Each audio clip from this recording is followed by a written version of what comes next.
Scoot back just a little more. I says, Kika, my God. Scoot back just a little more. Dear Stay in God. the chair. I was going to ask you a question, but I didn't. How nice that you came. Oh, no, I wanted to see you, Keith. What was your Patrick, you need question? to come sit up here. Oh, look, I was going to ask about blocking. What across the front? It's perfectly Can we okay. switch you back a little bit? Let me pull me Here, up. help him up. Thank you. What? Hang on. Okay. That's it. Right, right. Anyway, All right. listen, I'm going to get Right, it's not working. The rules are for beginners. When you know what you're doing, if you kill an idea, we have to say, why did you kill it? And if you say, I was a coward, then we say, you shouldn't have done it. If you say, it was more fun for my partner, we say, yes, you should have killed the idea. So when somebody blocks and you're doing an improvisation, that was terrible. Yeah, after that. It's so weird. Suddenly yes, I just talk about it afterwards. Okay, right.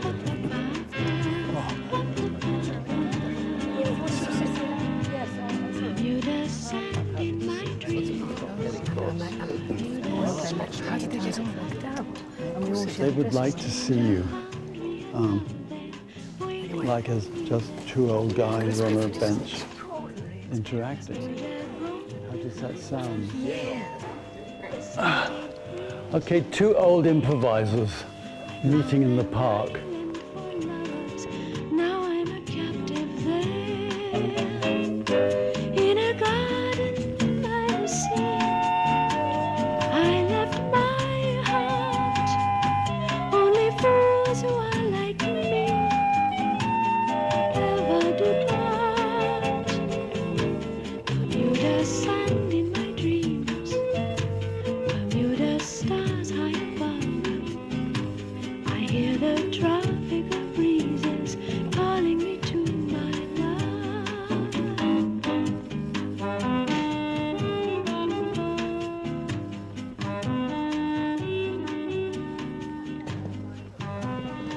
I think it's really, really lovely to be back here. Chicken You okay there? Balaam actually had this question about the space itself. You want to? I just wondered what I can see people. Wow. Hi. Hi. Phelan here. What's it, I don't know what the question is. What's it like being actually in the Royal Court Theatre? Does it feel like the same place? Is it the same place? Yes, it does feel like the same Yeah. place. It I mean, it was feels like the years same. ago. It was over 50 years ago. But it immediately, you get that sort of, particularly when you're further back and the lights aren't making it so bright, and you see that wonderful auditorium. It's lovely.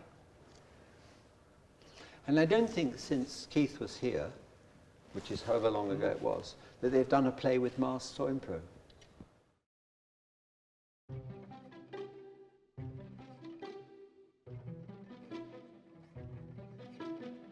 The Royal Court Theatre is where Keith Johnstone's life in the theatre began. It opened in 1956 as a writer's theatre dedicated to producing new plays by living playwrights. Keith was 23 years old and he had just won a short story competition.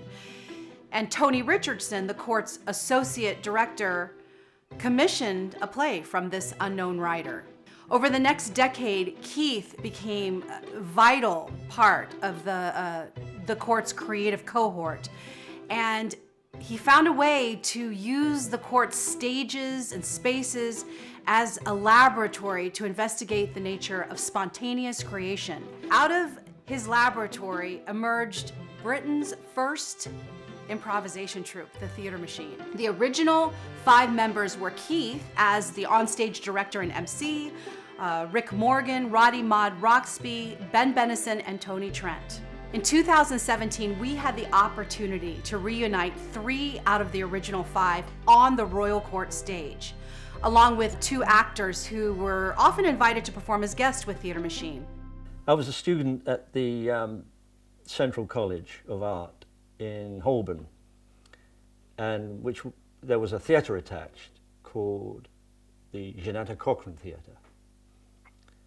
And I was, at that time, interested in theatre, but mainly movies. And I heard through the grapevine in the college that the Royal Court were there with a group of actors doing workshops on stage. Curiosity overtook me, and I went there and sat in the circle and watched them. I think I'd been working in rep in Farnham. I applied for drama schools and they said go away and get a bit older and get more experienced. So then my agent said you better go to some classes. They're having some classes in the theatre upstairs. I think that was before the Cochrane, wasn't it? Mm.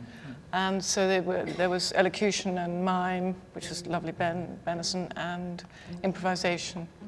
And so I went and did those, and they were incredibly fun, incredibly fun. For me, the work that Theatre Machine did was so vivid and pioneering in opposition to work that I met up with when I got to America to see Premise and so on, where they were saving the best bits that they did during their improvised sessions and then putting them together as an evening of pieces that had come out of the improvised process. They weren't trusting that the improvising process was worth watching in itself. And for us, that was, and still is for me, a key to something that could be crucial to theatre in any media, where an individual could be still and not know what's going to happen next. Well, it would be doing those clowning sessions at the Royal Court, either in the studio or on the stage after the show, whereby you found yourself acting and you didn't really know what you were doing. You were just talking or just doing. You were doing something, and you were not fully in control of what you were doing, and then bit by bit you would start to become in control. And if the improvisation was going somewhere, you'd be absolutely in control, but you weren't to start with. All the ideas were coming from the moment, from that moment of panic and inner searching and hysteria sometimes, out of which something original can grow. It's very strange. Look, you come from a drama school and you've worked on text and Shakespeare and done poetry. The hard bit for me in Theatre Machine was you come on stage, you don't know what you're going to do, there's an audience there, you've got quite a nice face, people quite like it, you know you might get titters and laughs, but then you don't want to let people down. But people are all trying to make it safe. They don't want to fail because they don't know how to fail happily. If you fail happily, the audience love you and want to take you home because you seem so good-natured. But you have to train that. Well, you would find at that time that older actors were reluctant to improvise because they were fixing on a performance that they was going to, at the very least, it was going to make them look fine. They were so frightened they couldn't think of the whole, they just thought of themselves. So they would never improvise, they just thought it was awful. Because what improvisation does, it opens up possibilities. For the theatre to suddenly find that they could have people going on stage who hadn't pre-rehearsed was completely radical. The audience didn't know about it. When the audience saw very good shows, they said, well, you can see that it's rehearsed. And then there were one or two scenes we wonder why you kept them in, because they obviously weren't. And those were the ones that they didn't like, or which actually fell apart. I don't know whether we had a word for it. Keith and Bill Gaskill called it comic improvisation. It was one of the main areas of focus at the Royal Court Theatre Studio, which was a place for professional actors to train in techniques that relied on spontaneity and imagination.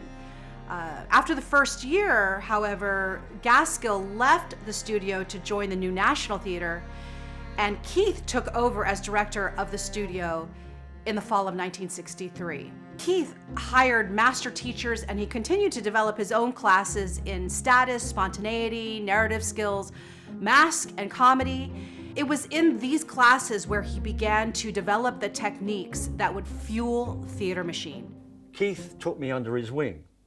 We started to meet each other in cafes or restaurants and try and work out what we were doing and why it was funny. And we started to develop a format of things like master and servant. He devised innumerable strategies for getting people to improvise comedy. He was only interested in comedy, what interactions between men and women, men and men, groups, would produce laughter. He'd looked at Laurel and Hardy and how they operated, and Buster Keaton, people like that. He had these various formulas that he devised for making a thing funny, and he would stand at the side of the stage when you performed them, rocking with laughter. Keith was, yes, this rather extraordinary, serious, because he was grave actually, he had a lot of gravitas and quite serious, and yet he was enabling in a way, and he could find something in me that was wanting to be expressed, so wanting to please, then being told I can join this group, sitting at the edge of the stage. Right, Petra, I think you could you play the Queen, and Roddy, you might be the butler. The Queen, but no, the whole point about if you're the Queen, you don't have to move at all. You don't go, what am I going to do? No, you're completely still and you sit there. And I learnt then about status and about being, I see, so do you think I'm low status, Keith? And he'd say, I think you think you're low status, but I think you're actually quite high status, but you daren't admit it. The main thing is that when you speak, keep the head still. Yeah. Think you're wonderful, I'm a shit, but you've been nice to me. Like the royal family, okay? Have you taken a walk this morning? We'll all be dead soon, will it matter? I mean, come on. But do you think people have a propensity to be either high or low?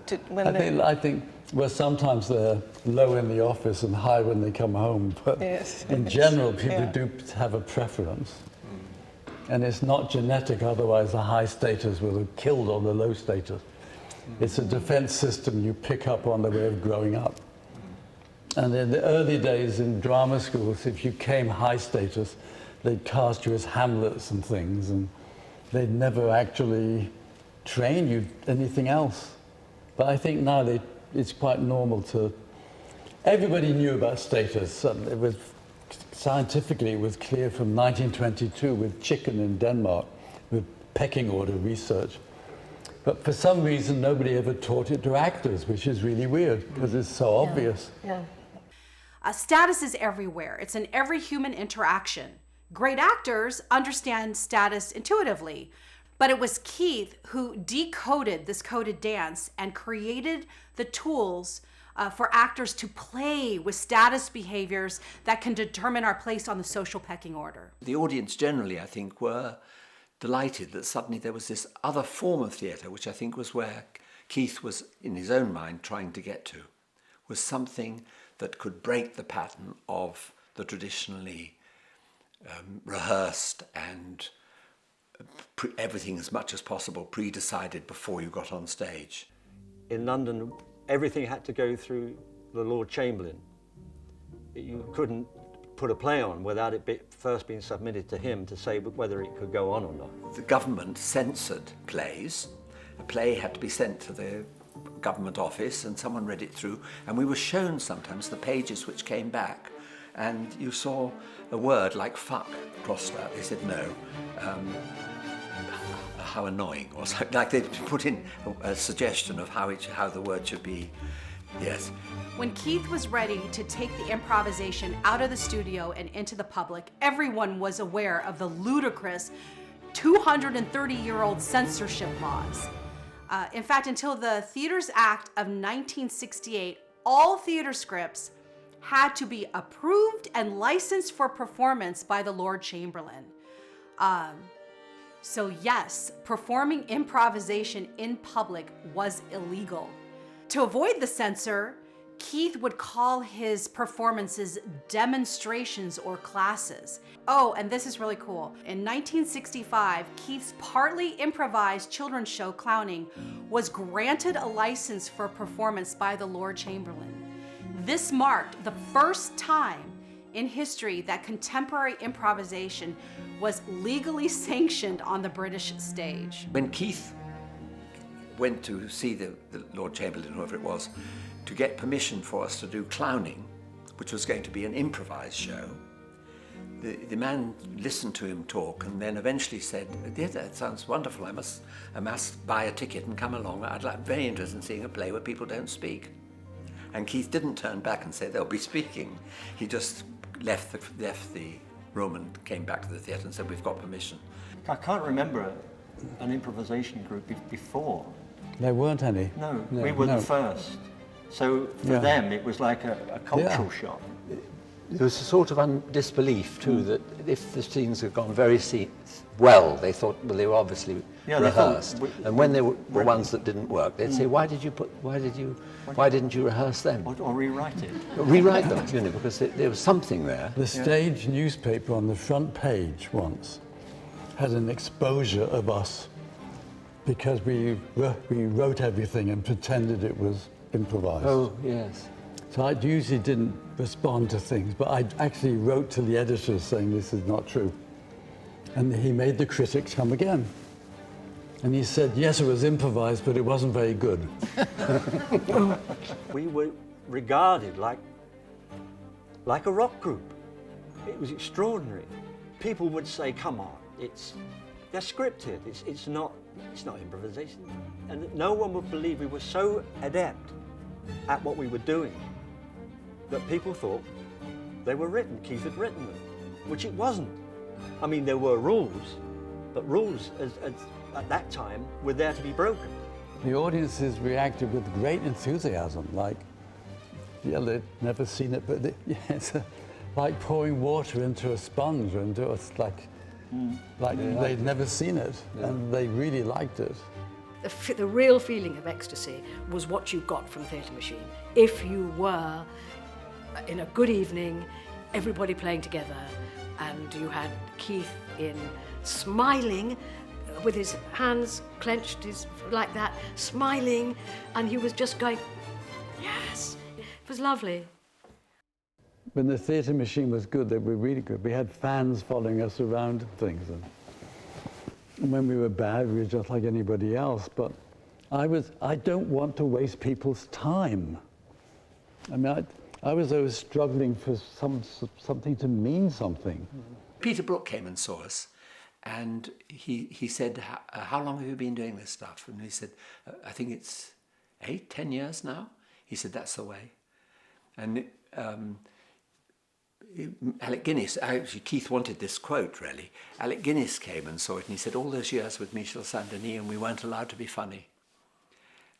And I think that John Bird said something similar of the premise, because he went and worked with them. And he said they never gave themselves the freedom that you have in Theatre Machine.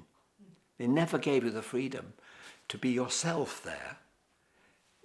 They were so tied up with looking for it to be successful that they didn't risk that what was happening was successful. It was like a football match. You didn't know when you were doing it how it would turn out. So I suppose that kind of doubt, if you like to call it doubt, in an evening of entertainment was never there before. No, because you learnt the lines, you came on to your spot where you were meant to go, and it was quite tight, the theatre there. I remember my godmother coming to the Performing Giant, coming to a matinee, and she was a comedian and actress called Joyce Grenfell. Oh, and I was fantastic. very, very nervous about what she thought, because Wow. she was very she was lovely, but she was very sort of traditional, you know. And I said at the end, did you enjoy it? She said, yes, I did. She said, oh, I think it's a bit odd to ask people to pay to watch you make things up. So I said, I see what you mean. We were mostly narrative. You'd have a hat on sometimes, or a funny voice, but we were no more characters than in Monty Python. I think there was a little crossover sometimes. I sometimes saw stuff on Monty Python that we'd done earlier, so there was some crossover. For me, Keith Johnstone, from first meeting him, I felt a sympathy and affection for him. And then in the way that we worked, I felt that was also given to me too. And that once we made it into Theatre Machine, and we were, from my mind, including him as one of the five, we were anarchists, we were equal. My own feeling about improv is because I'm coming now from an acting point of view, from a way of processing the knowledge that I've acquired and using it in my work. And I always have. I've always strongly used aspects of what the theatre machine were about, whatever play I did. I knew where I was coming from and what I needed to do in that scene, and then I would apply it. What Keith's influence probably was trying to do was to show people that you don't have to expect anything particular. It's all right. We're all alive. We're all trying to exist in our ways. You can try and understand a bit more how you communicate with people. I think it's sort of just really about being human. We believed that from this we were going to be very successful. We knew the Beatles had been. We were going to the same towns, Hamburg and these places, and saying, well, they just went round once and they came back and they were big stars. So we were going to come home amazing. And then we're surprised you came home and you were still pretty well where you were before. But you had the enjoyment of knowing that you were living as if you were on the edge of a major, major breakthrough. I just think it's just such a lovely opportunity to be back here on stage with these guys and to go back to many, many years ago and just thank you.